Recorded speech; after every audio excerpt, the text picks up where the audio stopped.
시청자 여러분 안녕하십니까? BOA 모닝 뉴스 시작합니다. 오늘 18일 미국 캠프 데이비드에서 열리는 미한일 정상회담은 바이든 행정부의 중요한 외교 성과며 북한과 중국 문제, 3국 협력 방안에 대한 진솔한 논의가 진행될 것으로 미국 전직 관리들이 예상했습니다.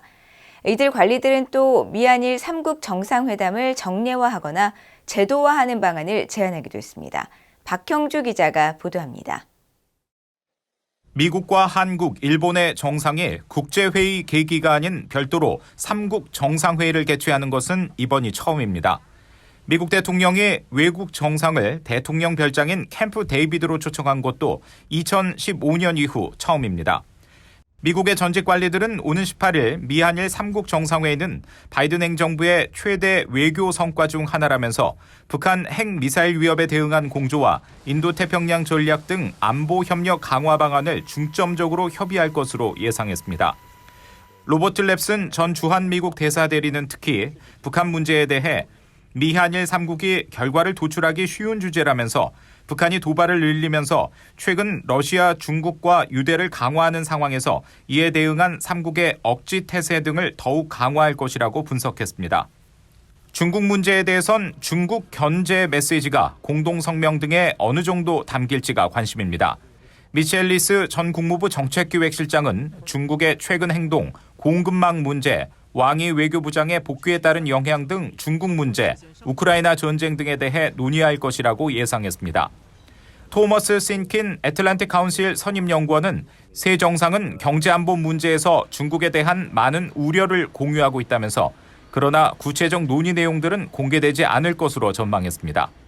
I think that they'll necessarily have to put everything that they discussed and what they exactly said in a joint statement. But I think that the three leaders share a lot of concerns about China that we've articulated in economic security and so forth, and they don't need to announce that to the world. 이번 회담을 계기로 미한일 정상회의가 정례 협의체로 발전할지도 관심사입니다. I think that could be an interesting outcome if they decided to make this a regular occasion. I think that would be a good way to institutionalize the relationship. 이런 가운데 한국 대통령실 관계자는 1일 3국 정상이 산책을 비롯해 다양한 친교 시간을 가지게 될 것이며 구체적인 일정을 조율하고 있다고 밝혔다고 한국의 연합뉴스가 보도했습니다. 보도에 따르면 3국 정상들은 회담 뒤 발표할 공동 언론 발표문이나 합의문에는 확장 억제의 획기적인 강화를 위한 공조 방안과 글로벌 공급망 구축을 비롯한 경제 안보 협력 방안 등이 포괄적으로 담길 것으로 예상했습니다.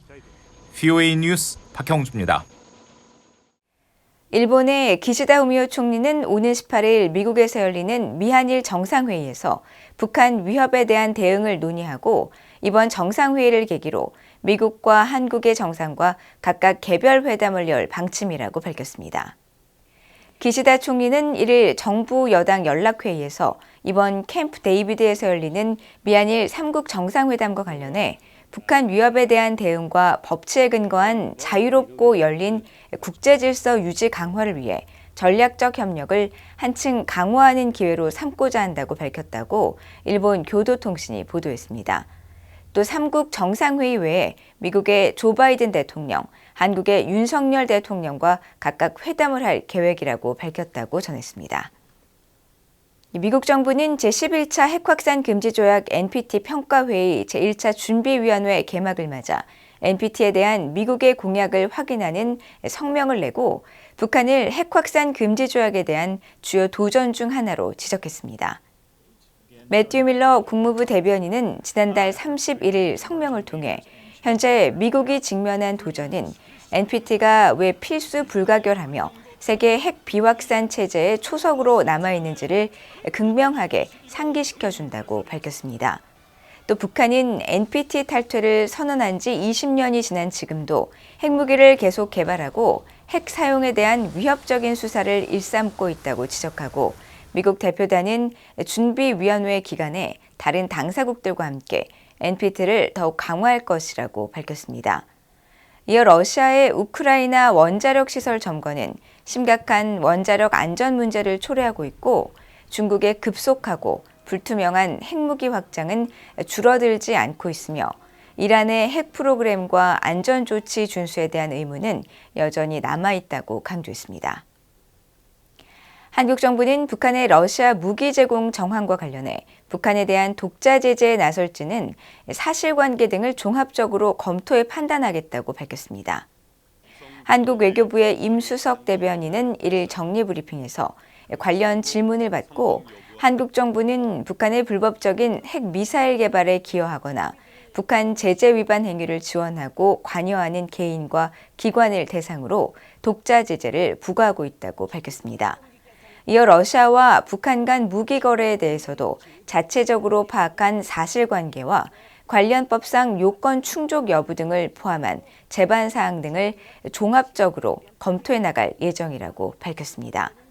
이와 관련해 외교부 당국자는 미국과 외교 채널을 통해 관련 소통을 하고 있다면서 독자 제재에 필요한 자체 정보뿐 아니라 유관 기관 동향 보고 요건 충족 여부를 포함한 전반적 상황을 고려한다고 말했다고 연합뉴스 등 한국 언론들이 보도했습니다. 한국 정부는 거듭된 사전 통보 요청을 무시하고 북한이 수시로 환강댐을 무단 방류하고 있는 데 대해 유감을 표했습니다.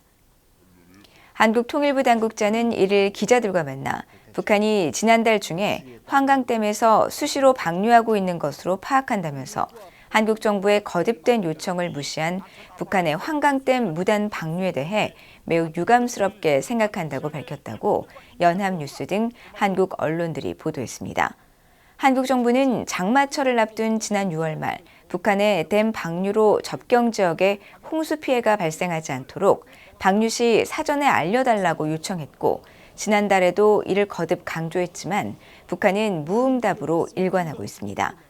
지난 2009년 북한의 환강댐 무단 방류로 한국 임진강변에서 야영하던 한국 국민 6명이 목숨을 잃은 뒤 한국과 북한 정부는 환강댐 방류 시 사전 통보에 합의했고 이 합의는 다음 해까지는 지켜졌지만 북한은 이후 이행을 하지 않고 있습니다. 이상으로 BOA 모닝 뉴스를 모두 마칩니다. 시청해주신 여러분 고맙습니다.